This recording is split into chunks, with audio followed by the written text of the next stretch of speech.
Yes. Okay. Um, in its completion, what the Univah Film Engine is a complete 3D animation suite. But we want to make things easier. We want to make things faster. So um, we have two challenges. And really, they come from what I've observed from other companies that have tried to do this in the past. Okay? So we have to avoid two things. There's a good and a bad that comes with ease of use. If you make something like animation, which is traditionally difficult, traditional animation is time consuming and difficult. That's a fact. If we make this easier, we have to make it easier in the right way that is still attractive to professionals at the highest level. What we've seen from companies like Reallusion, Iclone is what happens when you make something easy and it ends up attracting people with no talent. So we don't want to make a software that requires no talent. Because if you make a software that requires no talent, you attract talentless people. And the content that talentless people create is not impressive. And when people Google your software, they need to see exceptional examples, incredible renders made with your software. That's what makes a random stranger that hears about you for the first time interested in buying your tool. And what I realized when looking at softwares like Iclone, that pretty much got their initial boost in customers from the ease of use of making animation easier, was that it attracted, because it required no skill, it attracted people that had no skill.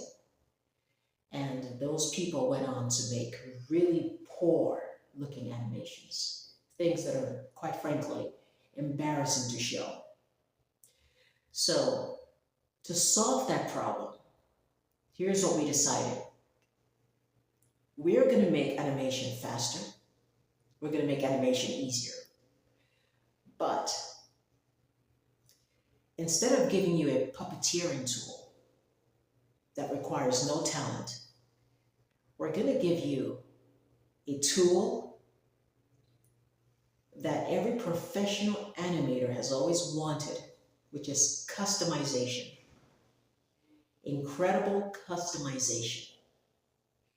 So if you guys remember, Iclone 7, which is the best version of Iclone, okay? After Iclone 7, it goes downhill. So Iclone 7 had a puppeteering tool. But the problem with their puppeteering tool is that you couldn't customize it. So if a professional animator, someone who works in Hollywood, wanted to use their puppeteering tool, they would be stuck to the motions, the pre-made motions that are in that puppeteering tool.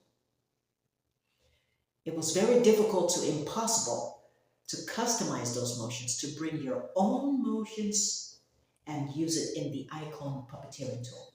You could not do it.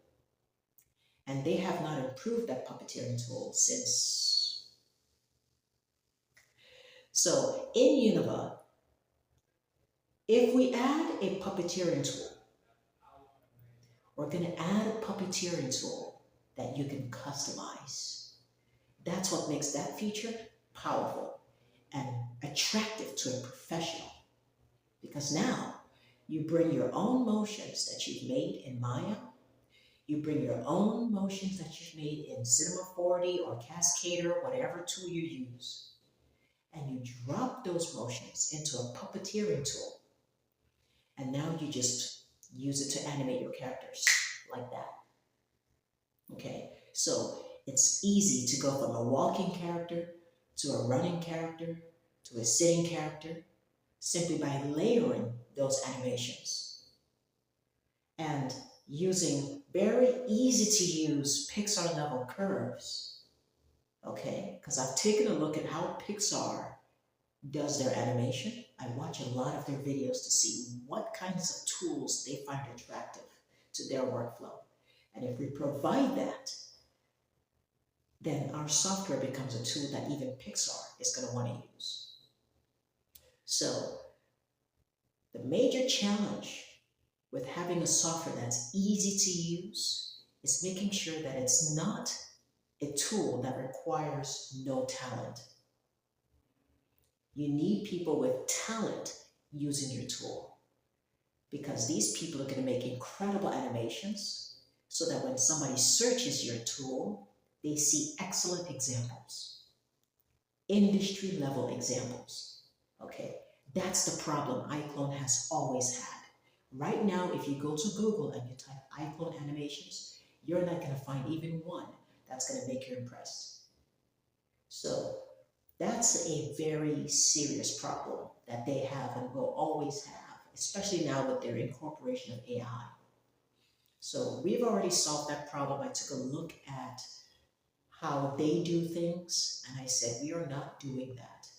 It's also why there are certain features that they have that we will never add to our software, because I know that if we add those features that they have, it's going to attract exactly what they have. And we're not trying to attract that same type of audience, because then we're going to have the same people with no talent using our tool and making really bad looking animations, bad looking renders, and that does not help us. Okay, so it doesn't help the image of the tool if the people using it aren't experienced in creating high level quality renders and animations. Okay, so we're just being honest. Okay, I have a very specific type of person that I'm trying to bring on, and I know what that kind of animator is looking for. We want the best using this tool, so we have to give the best the kind of tools that they need. So yeah, primarily that was my first biggest concern, was we have to make sure this is not a hobbyist tool. This cannot be a hobbyist tool. Otherwise, we're going to have really, really bad looking content, and that's going to make us look bad. So we want to attract talented people. And if we provide the right tools inside of Univah, we will attract exactly what we're looking for. So that's our goal. If you have any further questions, just ask.